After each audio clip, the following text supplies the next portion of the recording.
Welcome back, everyone. We're Simply Bitcoin. We break down the news from Twitter, the Daily Fail, meme review, software releases, hardware releases, and the websites by plebs. Let's dive into the numbers. Number time! Number time is brought to you by Bitcoin 2022. It's going to be the largest Bitcoin conference ever, hosted in sunny Miami Beach, Florida. Phil and I are talking. We're actually going to have a panel. You definitely want to make it. There's going to be a music festival on the last day. And you can take advantage of the link down below for 10% off your tickets to Bitcoin 2022. At the time of this recording, the block height is 719,213. The Bitcoin price, 42,190. Chain rewrite days, 709. Total public Lightning capacity, I feel like my browser is frozen, but it's the exact same number I read to you yesterday, 3,331.49. Moscow time, 2370. Blocks to the halvening, 120,787. You know what, Nico? I did see something. I'm going to have to find the tweet. I'm going to have to find the tweet for it today, but I believe there was over 105 Bitcoin put on the Liquid network.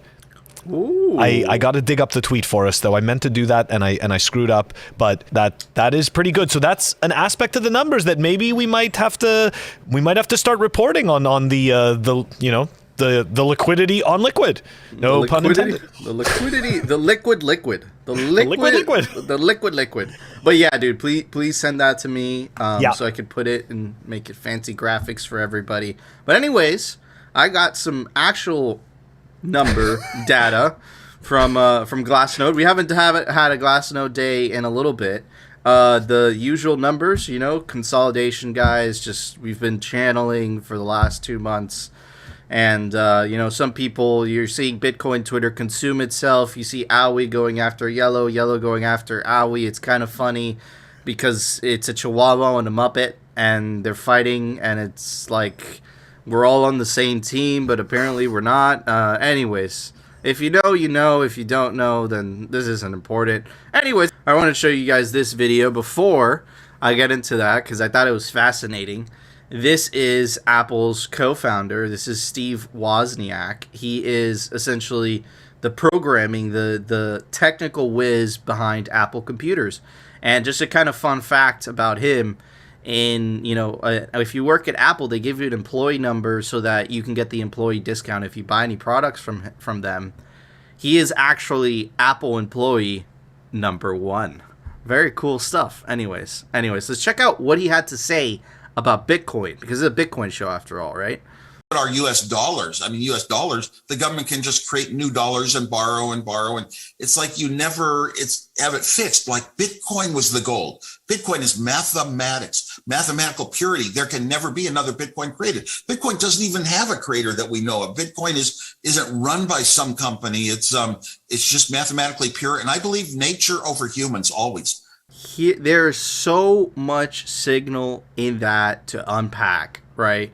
And the fact that this is coming from, one of the guys that led to this, led to, some of the best technology. I know it's very bougie. I know some people are PC people and Android people, and that's fine. But at least half the world, or 40% of the world, absolutely adores, right? Definitely changed the world, whether you like Apple or not. And he's essentially saying Bitcoin is essentially, it's nature, it's energy. Right? It's mathematical purity. What else could... What... Such a good way he put it. Anyways, now some signal. This is from Glassnode. And I'm not going to do what our, a lot of our chain analysis friends do. I want lines, Nico. I want lines. The chain analysis guys are so funny, dude. Like, it's like the entire year last year, at the end of the year, dude, they were just like, yeah, the chain analysis is like, Bitcoin's going here. Bitcoin did not do any of that. Anyways, it's hilarious. It's hilarious. And a lot of them are good friends of mine. So, they're good peeps. Just, we got to each their own, what you always say. Anyways, I'm about to fill you directly into the veins with opium. I mean, it's not really opium. It's just data. Anyways, check this out.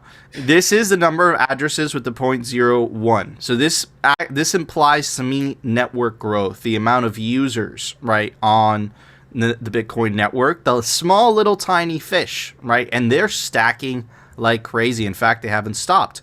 Now let's get into a little bit bigger fish. 0.1 Bitcoin, also stacking like crazy. A little bit of a dump there when we had the mid-month dump, but they're stacking like crazy again. Now it starts to get interesting. Addresses with balance of 1 Bitcoin or more, right? See, it starts to flatline a little bit. Addresses with 10 Bitcoin or more. Ooh, a lot of them sold, right? Especially, right before this massive price dump we had. These guys already got rid of their bags, right? And looks like they're not accumulating as much anymore. But again, this is just data. You could summarize this any which way you want to see it. Now, this is really interesting because there really isn't that much stacking at these address balances with 100 Bitcoin or more. It's actually on the way down. And the reason I see it that way, and let's zoom out a little bit more to give a little bit more data. Yeah, I see this more so as wealth redistribution, but in a natural way without any coercion. As you can see, these are the early stackers, right, from the 2013 days and the tip of the 2020 bull market. A lot of those guys just cashed out. They got rich. They got successful, man. And they've been selling along the way. And that Bitcoin essentially has been redistributed. And the reason I know that, Phil, is because this line is relatively flat. So those guys aren't necessarily stacking or selling. Right. And remember, guys, 100 Bitcoin back in 2014 was, I'm not going to say it was affordable for everyone, but it was relatively affordable compared to it is today, to how that is today.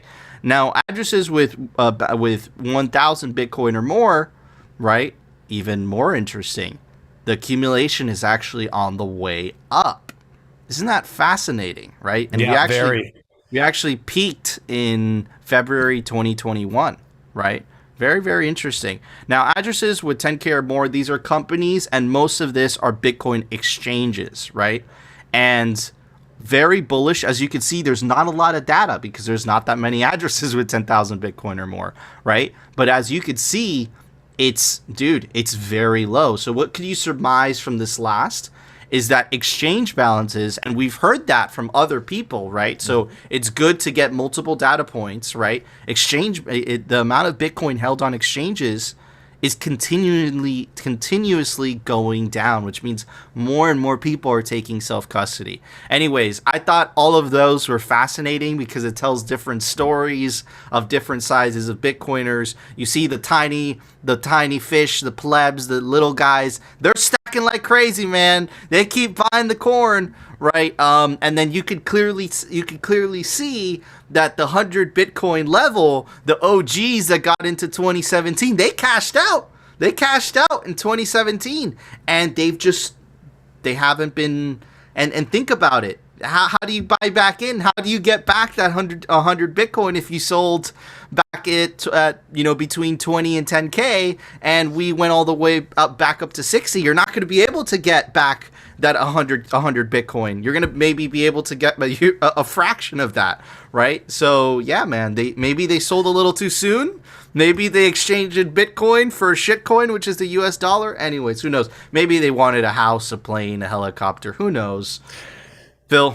I think you make some excellent points. I find it very interesting, though, that the wallets, right, that the addresses with 1,000 or more, I mean, those for some reason are stacking pretty hard, but then all of a sudden we get into the 10K or more, and like you said, those are exchanges, and that's technically dropping, which to me indicates possibly more hodling, right? I mean, maybe some of those are being pulled off of cold storage, right, to a certain extent, because again, we also don't know the age necessarily of those Bitcoin. So there's a lot of guessing that we can do, and I do think it's interesting that the 100 that around the the 100 Bitcoin mark, that is kind of like going flat to going down. But at the same time, to your point, I think it has something to do with the natural distribution of things, right? They're at that point where a lot of them, possibly a lot of them are like, I'll hold for a couple more cycles, or I'm just holding from here. Another thing is this, right? As Bitcoin goes up, if you're gonna start to use Bitcoin to live, then as Bitcoin goes up, it's going to cost you less and less Bitcoin to live. So that's the other piece of it, right? They don't really necessarily, if those are retail buyers, right? They don't necessarily need to, how could I say it? They don't need to really get rid of that much. They don't really need to buy that much either. I mean, look, man, it's like if I had 100 BTC, I know that I wouldn't have to really, I know that I wouldn't have to really figure much out, so to me, like that's just my point of view. But again, everybody has a different situation and everybody has different goals. So, right, to see that convergence of data, it does tell a story. I just don't think we really know exactly what that story is just yet. Absolutely, and I think you hit the nail on the head. And what I find fascinating about Bitcoin, right, is that unlike the fiat system where the wealth distribution gets worse over time, right, the rich get richer and the poor get poorer, in Bitcoin, it's the exact opposite. There's natural distribution as people that have held on to Bitcoin for so long start to sell some of that Bitcoin. And then people that are just getting in, right, are buying that Bitcoin that those previous OGs are selling, right? Mm-hmm. So the actual concentration of wealth in Bitcoin is actually decreasing over time, unlike the fiat system. Remember this when anyone gives you some type of freaking argument about why, Bitcoin is boiling the oceans and, because those arguments tend to come, and again, we're apolitical on the show, but they tend to come from the left wing. Well, if the left wing was so interested in, fair distribution of wealth, which is a main staple, talking point of their political ideology, Bitcoin actually has a much fairer distribution of wealth than the US dollar, than fiat, right? So anyways, really interesting data from Glassnode. But anyways, Phil, it's time for the Daily Fail. The Daily Fail is brought to you by Amber App. Check them out, amber.app. It's the easiest way to stack sats, an app by Bitcoiners. The link is down below. Amber, the smart way to stack sats. Got a couple of, got three fails, but really two very light ones. And then we're going to dive into some serious, some affinity scamming, right? New affinity scams like the old affinity scams. But first, we're going to go to a tweet from Disclosed TV, right? I retweeted it just saying, everybody ready? And yeah, that's the famous Bugs Bunny sitting there in jail, in prison. Why? Why did I tweet this? Let's find out. At this pivotal moment, I see several priorities for the global agenda. We must continue to fight against the global pandemic. We must revitalize the global economy and accelerate its transition to net zero. We must preserve biodiversity by deploying nature-based solutions, and we must narrow the gap between the rich and the poor to achieve more sustainable global development. With these goals in mind, it is my distinct honor and great privilege to introduce His Excellency Xi Jinping, President of the People's Republic of China. That we'll just stop that right there. We'll just stop that right there before we move on. Yeah, did we just see like an official hat tip to the new power? Hey, another little hat tip there, dude. New power, my ass, bro. Like, listen, dude. China, they're going with the central bank digital currencies. The U.S. is gonna go with Bitcoin. Bitcoin's gonna win. China burned their treasure fleet like they did many years ago. This is the this is the global elite. Yeah, they don't even put World Economic Forum. They put Davos agenda right off the rip. They're not even hiding it anymore. And I think that, dude, the mask is off. The curtains are open. You know who's behind this agenda, right? It's the Chinese Communist Party benefits the most from globalism. That's just a matter of fact, right? And you know, clearly you could see who's really pulling the strings, right? And there's a couple things in there specifically about, you know, net zero carbon emissions. We did an episode, right? And we just want to be specific.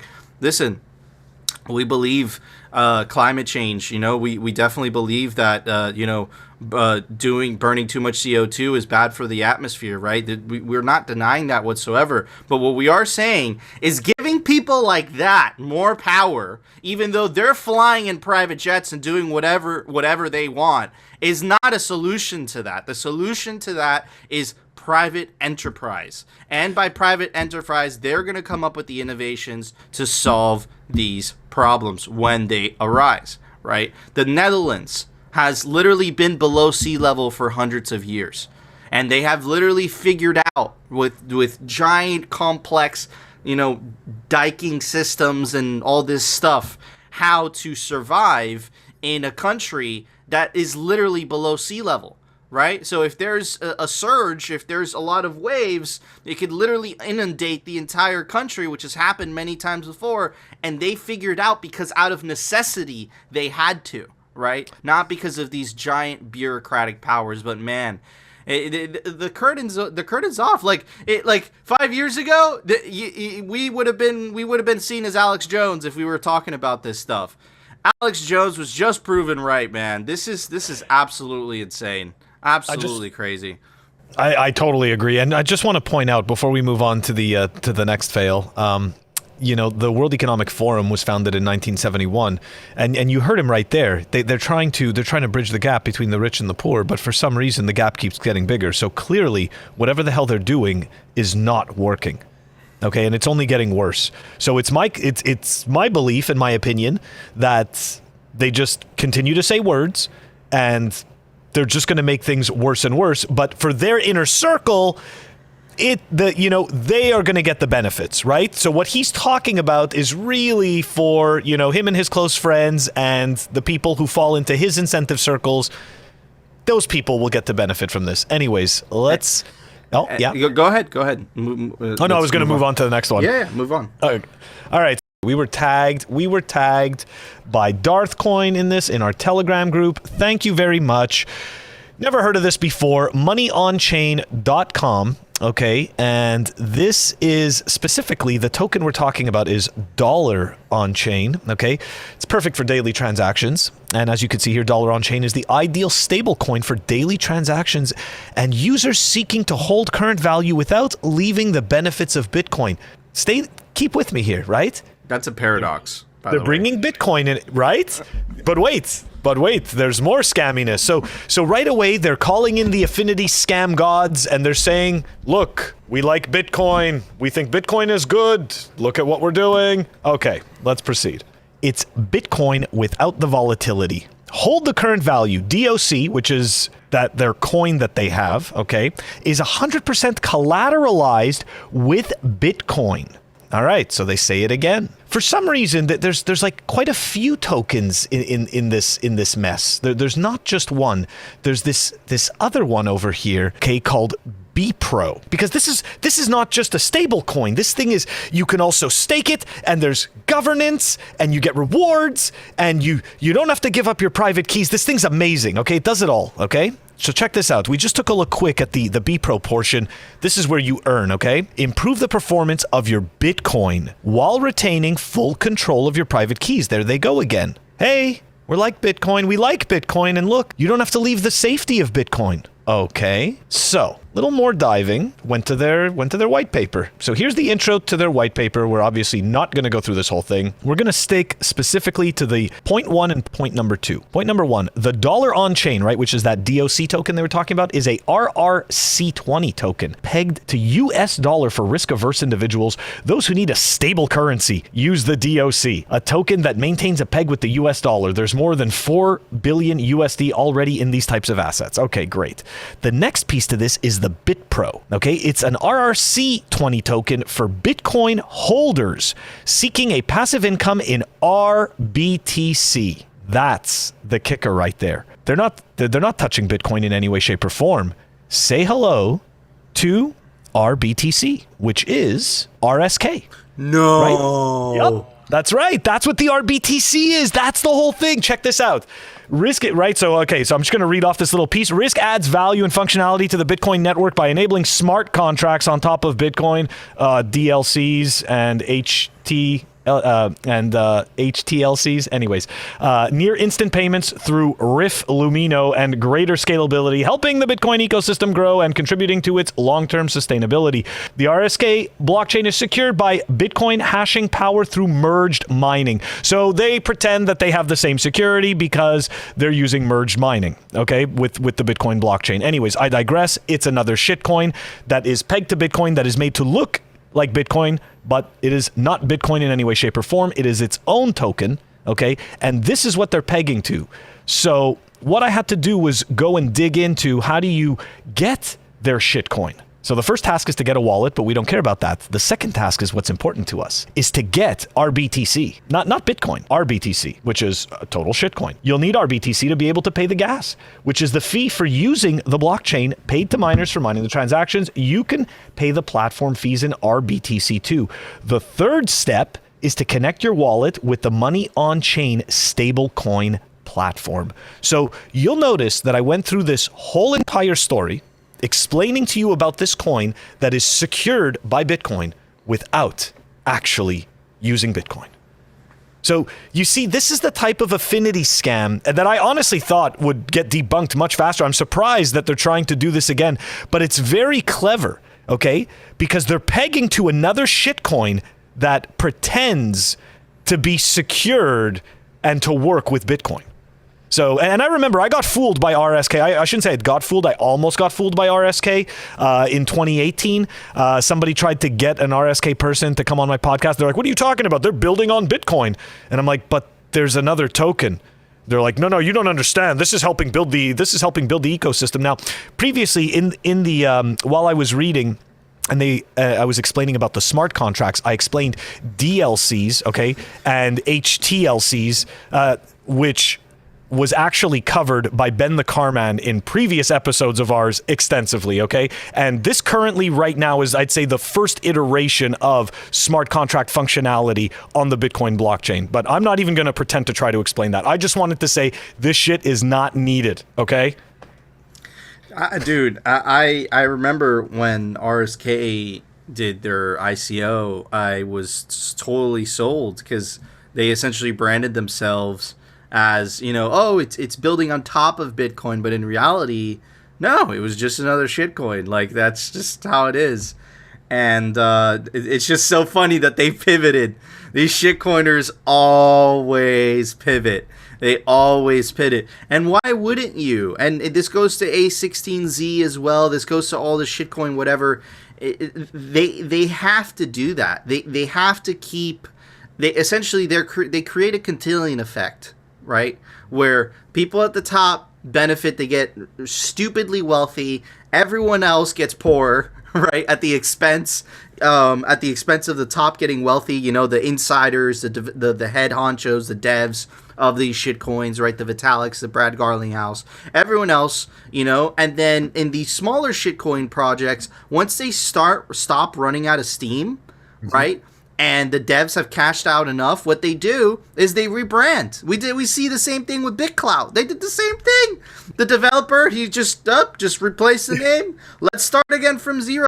And why not? Why are these people not going to do that? Dude, if people continue to keep believing and buying into this garbage, thinking that they're going to be the lucky ones, right, to get out and get that 100x and get that life-changing money quickly, man, it's just you're just gonna keep feeding the beast, and these VCs and these shitcoiners get incredibly wealthy, right? And with that wealth comes power. And listen, this is never going away completely, right?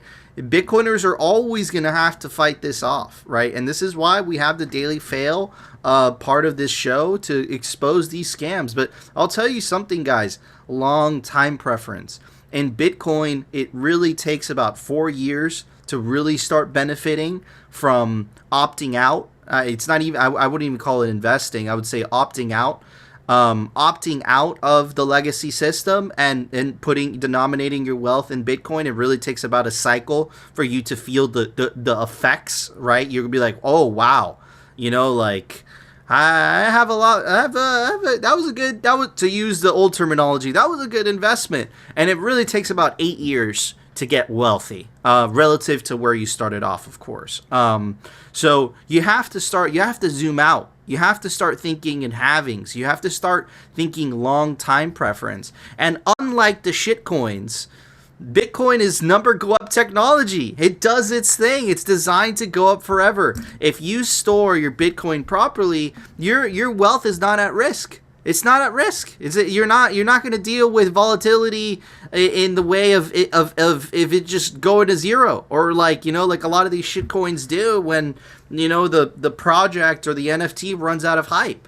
So yeah, man, it's just ludicrous. It's crazy, but absolutely caught me off guard when you tell me it was the RSK people behind it. Man, I was shocked. I was like, "What?" I'm like, "RSK again?" Like, no way, because they kept mentioning RBTC, and I'm like, "What?" I'm like, "What?" I'm like, "I know I heard of this." That sounds familiar. If you guys, if you're new to, if you guys are class of 2020 or class of 2019, you have no idea what we're talking about. But if you survived the 2017 to 2020 bear market, you know exactly what RSK is, and there you have it. They're doing exactly what all the other shitcoiners do. They're pivoting and they're moving on to the next project so that they could raise more money for all these good things that they are better than Bitcoin and smart contracts and atomic swaps and all that BS that they say. But anyways, Phil, it's time for the Daily Meme Review. Daily Meme Review is brought to you by Citadel 21. It's the best Bitcoin cultural zine. It's stories, articles, comics, artwork by toxic, savage Bitcoiners. Bitcoin plebs. This is pure pleb signal. Be quick about it. There's only 1,000 copies made per volume. Get your print of Citadel 21 today. First meme is brought to us by... It's not brought to us by at Bitcoin app. You stole it. It was really, I know this design. This is by Lena Seish, and I am right. It is by Lena Seish. So thank you, bro, for taking her meme, but it is Lena Seish's meme. Anyways, back to the meme. Her at least. Yeah, exactly, right? Look, it's down. Crash. Bitcoin only up 65% this year. Look, it's up. Inflation 40-year high, and that's the Bitcoiner. And this is absolutely right. Listen, if you denominate your wealth in Bitcoin, inflation, things get cheaper for you over time. That turkey that you couldn't, that got expensive this year, that they tried to hide with their marketing ploy, the White House, it was cheaper than last year. And in 4 years from now, that turkey will be dirt cheap if you denominate your wealth in Bitcoin. So, very good meme. Anyways, next meme is brought to us by Mac Hoddle. Definitely a fellow pleb with that handle and laser eyes. And here's a guy sleeping, 3 a.m. Here's a cat. Smack, buy Bitcoin, smack the fuck. Absolutely hilarious. Oh, wait. Hold on, who put this here? Okay, fine. We'll cover it. Follow your dreams. You might become Batman one day. My mom joined Bitcoin Twitter, so she started posting the baby pictures. And, of course, Greg, made me into Batman. Dreams, Batman, reality. Greg is a potato. Oh, man. Yellow's going to love that one. That's a good one. Okay, moving on to the next one. And this is by the famous Bitcoin Leota. He's on number 4 now. I hate myself. Wow, I hate everyone else so much more. I don't get it. Do you get it? I don't get it. Oh. I get it now. I get it now. Okay, so he's like, I hate myself, and then the guy consoles him, and he's like, no, bro, look, there's idiots making NFTs, and then he's like, oh no, it's just I hate everyone else. But you have to read into it. Well done. Okay, next one brought to us by CDCM99. Buy the dip. I already bought. then buy it again. It keeps dipping. Buy some more. I'm out of money.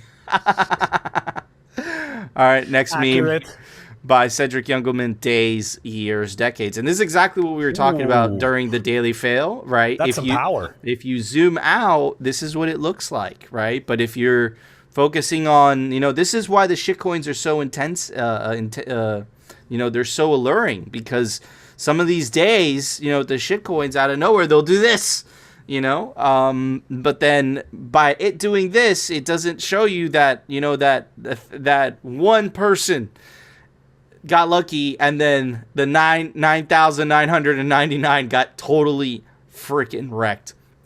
Anyways, listen, guys, if you want to gamble with your money, like, we're never going to tell you what to do, but understand that that's what shitcoins are. You're gambling, right? And what we advocate for on Simply Bitcoin is just take long time preference. Just start denominating in Bitcoin, and that's it. Save yourself the trouble, the pain.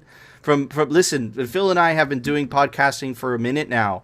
And Phil, have you ever met someone, a successful shitcoiner? I would have more Bitcoin today if I didn't shitcoin. And I know it's the same for Phil, and I know it's the same for most people that were not on the inside of that, right? So I know that have many that pretend. Yes, and they get paid by the project. Remember, a lot of these shitcoin projects, that's what they do. They send you free shitcoins so that you could tell, your followers, especially if you have influencers, especially if you have a big following, they'll send you free shitcoin so you could promote it, right? So you get rich because you're getting directly paid by whatever, and then your followers thinking that, oh my god, if he did it, let me trust the guy on YouTube with 1 million followers, then it's gonna work out for me. Anyways, and here is it's not really a meme, but it's savage. What it is. By Nayib Bukele. Breaking. El Salvador don't give a fuck. And Moodys downgrade El Salvador sovereign debt due to Bitcoin trades. And look, here's the thing about Moodys, bro. Didn't they get the 2008 wrong? Joe Biden. That's why we have to say it. Go ahead, Phil. They were telling people to buy Freddie Mac and Fannie Mae. Okay, they were saying that it was AAA bonds. Okay, like that they were totally fine, and they were given a AAA rating, and the frickin' thing just tanked. Like days later.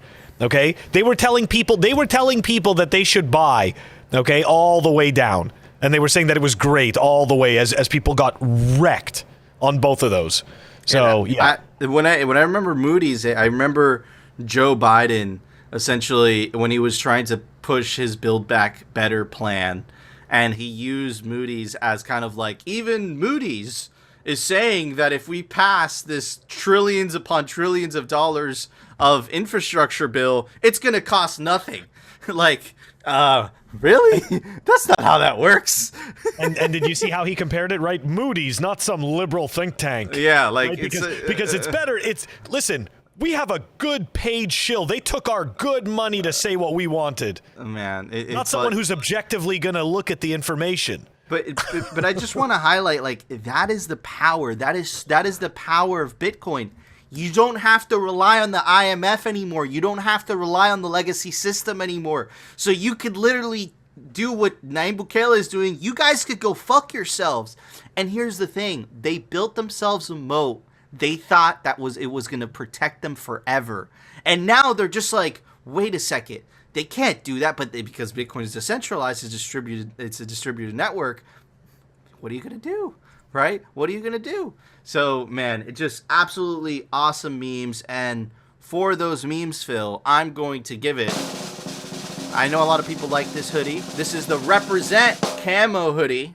They also sponsor us. You could take advantage of the link down below for 10% off anything on the Represent store using the Simply Bitcoin promo. So, Phil, what would you give those memes?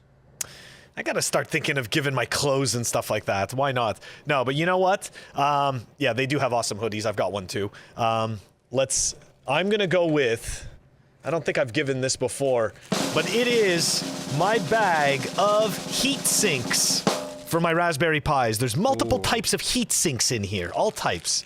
That is a solid score. That is a very, very solid score. Anyways, people say I look like Fidel Castro with my beard and this military color aspect of it.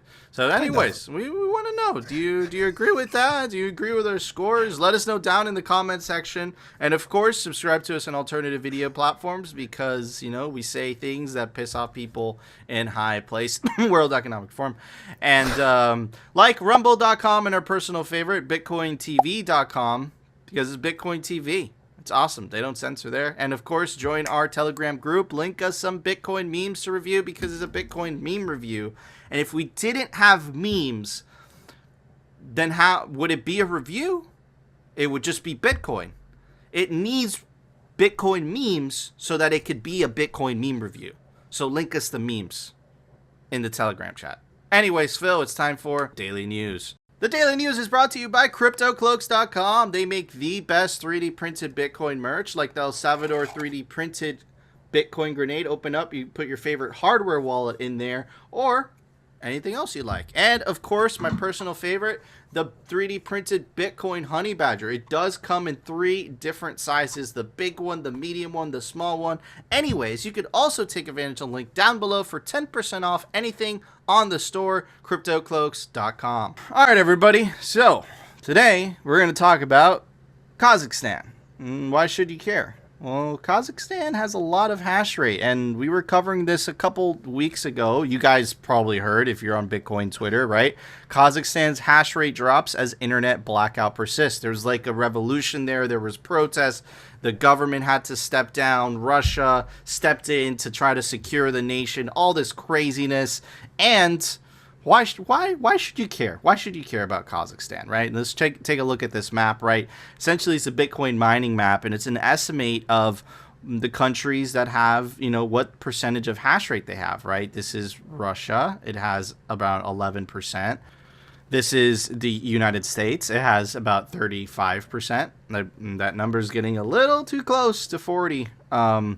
And here is Kazakhstan. That's a very big number, especially for a country that most people, you know, unless you watch the movie Borat, right, really never heard of, right? So it contains a huge percentage of the Bitcoin hash rate. So these protests actually affected Bitcoin because a lot of these miners didn't have Blockstream satellites to connect to the Blockstream satellites in space, Blockstream satellite dishes to connect to the Blockstream satellites in space so that they don't have to rely on the internet and they can keep mining even if the government decides to, you know, black out the internet to quell protests, right?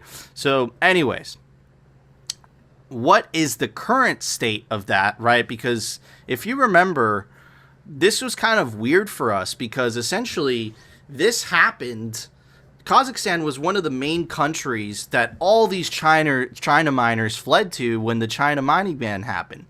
So us Bitcoiners that are constantly being attacked, we were theorizing essentially like, wow, are they attacking Bitcoin? Even Jack Posobiec like tweeted something like, you know, something along those lines, right? He's a huge Twitter profile. But anyways, what is the current state of Kazakhstan? And there's some good news, right? So apparently it wasn't, you know, an attack on Bitcoin, if you were to believe that. And, you know, I do believe that because essentially, dude, check out the fucking hash rate. Hash rate is making all-time highs, right? So it looks like there is some truth to this article. Anyways, the state of Bitcoin mining in Kazakhstan. Didier Bakuba, a co-founder of Kazakhstan's based Bitcoin mining company Chief, explained in a Twitter thread that despite a broader negative sentiment regarding the future of Bitcoin mining in the country, the current situation should be temporary as he expects Kazakhstan to be a mining harbor in the long term. That is very good news for the Bitcoin hash rate. There is a huge potential for building new power generation in Kazakhstan, Baku said, adding that the prospect is good for both traditional and renewable energy sources. However, he highlighted the political stability and foreign capital are crucial to pushing the industry forward in the Central Asian country. Concerns have also been raised around the security of Bitcoin mining farms as riots confront police forces and violent clashes, but Baku said that such conflicts have mostly taken place in the country's south, whereas mining is concentrated in the central and north regions, which makes sense. right? Why does that make sense? Because you're not going to be mining in a place that has a lot of people. Why? Because electricity is in high demand in those locations, usually because it's a city. And if electricity is high demand, basic supply and demand, right? The prices are going to be too high for Bitcoin miners. Bitcoin miners tend to be isolated near stranded energy pockets because that's the only way that they're competitive, right? So I'm not surprised at all that they're essentially in the middle of nowhere. It is quite a safe situation for mining locations and facilities.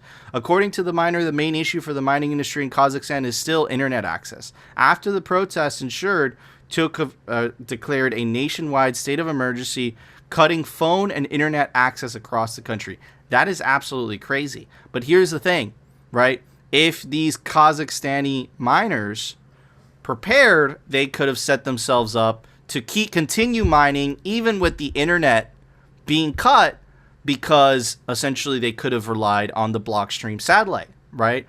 So anyways, and I love how Blockstream prepared for these types of scenarios.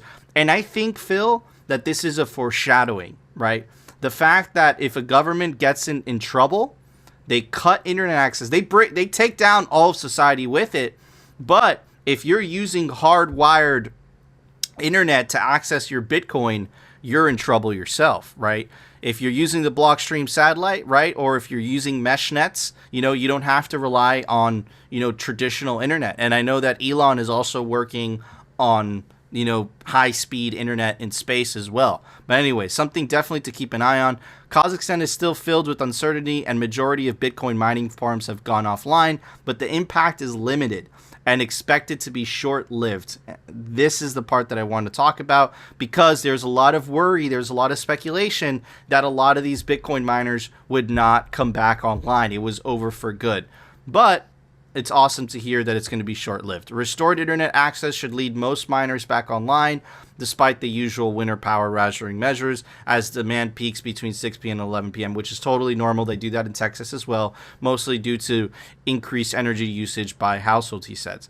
Political instability prompts uncertainties in the Bitcoin mining industry as companies see their hands tied amid violent conflict, but due to a different geographical location than most riots, miners could see a prosperous future once internet access gets restored. The timeline is uncertain, however, as according to FT report, Deputy Defense Minister Sultan said that counterterrorism operations would continue until the terrorists are completely eliminated and the constitutional order is restored in the Republic of Kazakhstan. Now, this is absolutely crazy because the terrorists are essentially their own citizens, saying and complaining against the dictatorship, the corruption. Kazakhstan, they're calling them terrorists. Very similar to what's happening in the U.S., by the way. Just want to point that out. But anyways, so the good news is that it's temporary, that all this hash rate in in Kazakhstan is offline, and it looks like it's going to come back online as soon as the violence starts to quell down. And of course, there's the incentives of Bitcoin. And if you actually look at the hash rate, kind of makes sense, because if a lot of these miners were still offline, then the hash rate would not be making all-time highs. Anyways, and I want to talk about why this is so important and about why the hash rate is so important, right? And I actually tweeted this out today, and I've been talking to Phil about this so much, about this theory, this hypothesis that I have, and I really believe it's true. Let's see how it plays out. But anyways, I said I usually stay away from price speculation. However, I think people underestimated how much the China ban that led to a hash rate drop affected the potential USD price of Bitcoin in 2021. The hash rate needed to recover, which it has recently, which we just showed you from the Glassnode, for Bitcoin to make a new all-time high. The only reason I'm tweeting about this is because traditional TA does not account for this. Higher the hash rate, greater chain security, more chain security, the higher the value proposition. This will be the last time I'm tweeting about price because it's noise, which I fundamentally believe, and we fundamentally believe that's simply Bitcoin. Just thought some of you might find this different perspective valuable. Happy Monday. So again, I'm going to go back to this. Guys, when I look at the health of the Bitcoin network, I look at the hash rate, the amount of nodes that are on the network, and if blocks are coming in. I do not look at the price, which is why I wanted to cover this part in Kazakhstan. It is very important, right, that, you know, the violence gets quelled, those miners get back online, so the hash rate can continue going up, so that number go up technology keeps doing its thing. Anyways, Phil, what do you think about the whole Kazakhstan situation? I know it was complex. I know I was like jumping all over the place. I had to explain to everyone why you should care, right? Because it's like, dude, why should I care what miners are doing in Kazakhstan? You should care because you want the hash rate to go higher, because you want number go up technology to do its thing, right? So anyways, what do you think about the whole situation? And do you think Borat is behind all of this? I think it made a lot of sense. I definitely think that Borat plays a part in all of this. But in all seriousness, right? What is it again? It is necessity is the mother of all invention. Okay. And I say that in regards to this because I want more governments to try this. I want more governments to, you know, regardless of whether it's short-lived or if they support Bitcoin, they don't support Bitcoin. Look, the reality is that Bitcoin is going to find a way. And when we have these types of situations come up, what Bitcoiners do is they don't throw up their hands and say, well, we can't get around this one. What they do instead is they get together and they come up with solutions, and they try to figure out what is the most viable solution and what is the quickest way to get it out there the most securely. So you know what? Let them. I hope more governments try to turn off the internet in this fashion, even temporarily, because it is going to force robustness. Okay, it is going to force resiliency. Don't get me wrong. The Bitcoin network is resilient enough as it is, right? The network itself. But the infrastructure, right, that we rely on, the internet, all of this, right? We need true Web 3, not the BS Web 3 that A16Z is trying to sell you with all this centralized nonsense and these garbage apps. The real decentralized Web 3. Once that becomes mainstream, this idea of all of that decentralization and these decentralized apps, and you no longer have these central points of failure in abundance, then I think we move into the next phase. You know, but already Bitcoin is pretty much unstoppable. That will just make it, once we don't need to rely on quote unquote the government's rails, it is truly game over at that point. I mean, the fact that there's already Blockstream satellite is like the beginning of game over in communications, but we need more. You know, Absolutely. We need more, and actions like Kazakhstan prove that. I completely agree. Yeah, because it's, you know, that it's a single point of failure. You know, the state, the people with guns, just like, well, just cut off the internet. They're going to burn down all of society in the process, but, you know, it does, you know, hurt people that are holding Bitcoin. Anyways, check this out. More of Bitcoin's game theory is playing out, and it's absolutely mind-blowing. We covered this when this came out, right? Miami mayor wants to put some of the city's treasury reserves into Bitcoin. That's old news. We covered that. But check this out. So not only is it Miami, now it is Rio de Janeiro, which is the second biggest city in Brazil. And just to read from the article, Brazil's second largest city is allocating 1% of its treasuries to cryptocurrencies, Bitcoin and shitcoin. Rio de Janeiro Mayor Eduardo Paes said Friday. The announcement confirms a 2022 prediction from Fidelity digital asset researchers that more governments and central banks will acquire digital assets. Also a prediction from Simply Bitcoin in 2021. By the way, if you've ever subscribed to the channel. It comes down to keeping up appearances and staying on top of new innovations, they said. Dude, it's basic game theory. We also think that there is a very, very high stakes game theory at play here, which is what we've been saying. Before Fidelity and all the fanciness, we have been saying this to simple plebs on YouTube. They can send us their paychecks. I know, right? Where maybe they're watching the show and just taking, you know, the signal. Anyways, whereby if Bitcoin adoption increases, the countries that secure some Bitcoin today will be better off competitively than their peers. Fidelity researchers wrote in a report published in January 6, 2020. They definitely watched the show. They're just taking our shit because this is word for word what we've been saying for a year. Fidelity subscribes to Simply Bitcoin. Yep, we called it right there. Our city and sovereign states are going to have to start thinking ahead if they want to maintain an edge, even if the value proposition of Bitcoin and shitcoins is not immediately clear, researchers say. Yeah, cryptocurrencies, there is no value proposition, but Bitcoin, there's a huge value proposition. Paez also mentioned plans to offer citizens who pay property taxes, known in Brazil as IPTU, in Bitcoins a discount. Oh, you see? See that cryptocurrency isn't mentioned here. See that, Phil? Yep. See that, Phil? That looks like signal, Nico. That's some signal right there. So if to pay the property taxes at a discount, right? No, they don't want your cryptos. They want your Bitcoin, and they're willing to give you a discount if you pay in Bitcoin. And that is the free market telling you what is a better money. Anyways, according to a report from the Brazilian newspaper O Globo, longtime Bitcoin and shitcoin fan Miami Mayor Francis Suarez also spoke at the Rio Innovation Week Summit, where Paez made the announcement. Suarez is looking to allocate a portion of Miami's treasury to digital assets, he said last year.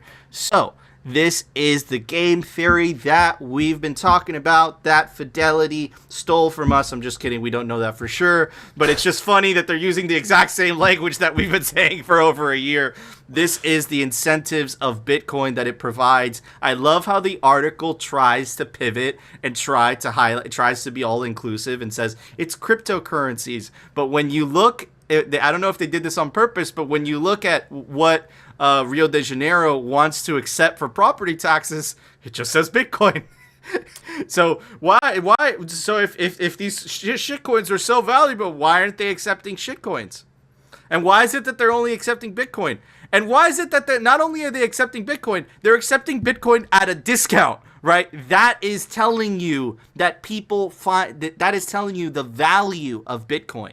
The market is telling you that, right? You don't have to read into the propaganda from this news article, but it's just so funny, dude, like how some of these publications, maybe it's for the SEO. I know that on YouTube it's rampant. If we were a shitcoin channel, we would grow massively and quickly, because we got a lot of questions about that in the comments, like, why don't you guys grow faster? It's because we don't talk about shitcoins. If you want to grow fast on YouTube, talk about shitcoins, right? So I'm assuming the article and these publications, maybe that's why they do it. They put cryptocurrencies instead of Bitcoin, maybe. But the signal there is that, right? Is that the property taxes, it's in Bitcoin. And they want Bitcoin so badly that they're willing to give a discount. Anyways, Phil. I'm going to take the angle of that article. I'm going to take the angle of they use cryptocurrencies in order to not seem stupid. That's what I think. I think that if they single out one specifically, that they're, like you said, they're not being all inclusive, but by saying cryptocurrency, it shows that, look, they're paying attention to the whole space, right? Because Nico, don't forget, right? We don't know which one of these is going to win, right? They're all so similar. But of course they're not, right? We show this every single day on the Daily Fail. We debunk one shitcoin after another, one project after another, okay? One ridiculous shitcoin use case after another. So the reality is everything that is worthwhile will be built on Bitcoin. It's definitely funny that they use cryptocurrencies. You know what? I don't like that Mayor Suarez has Miami coin. I get it. I understand that, again, like they have people in their ear, and, some of those people are not necessarily giving them the best advice all the time, right?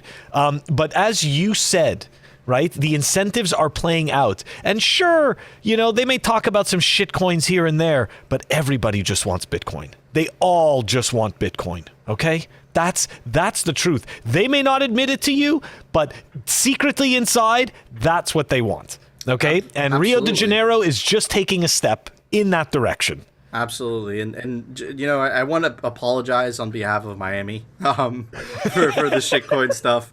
But the caveat to this, though, is that Francis Suarez, the mayor, he does follow me. We follow each other. So he knows.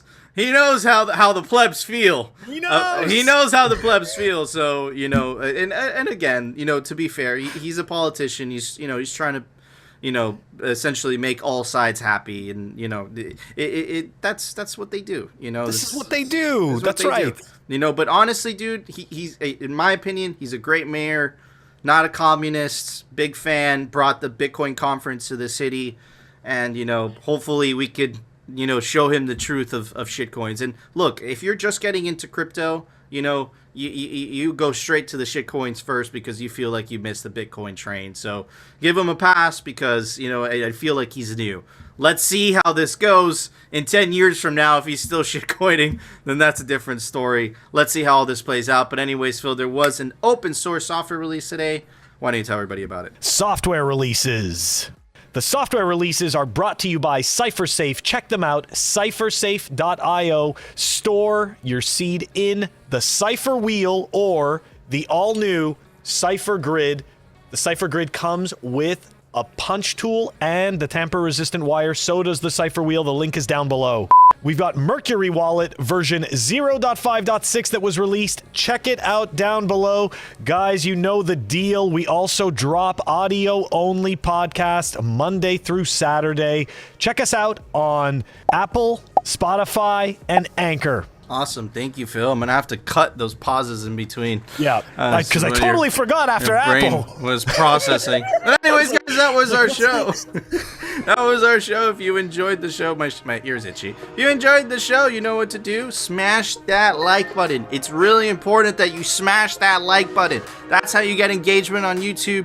YouTube pushes the video, and you can help us in our mission to defeat the shitcoin channels and them peddling and wrecking people in the process. And of course, if you want to continue hearing the Bitcoin news from the plebe-pleb perspective and the catastrophic fails by the World Economic Forum and their supporters, the shitcoiners, definitely consider subscribing to Simply Bitcoin, and we'll see you tomorrow, guys, for a brand new episode. The moat the central bankers made became their prison.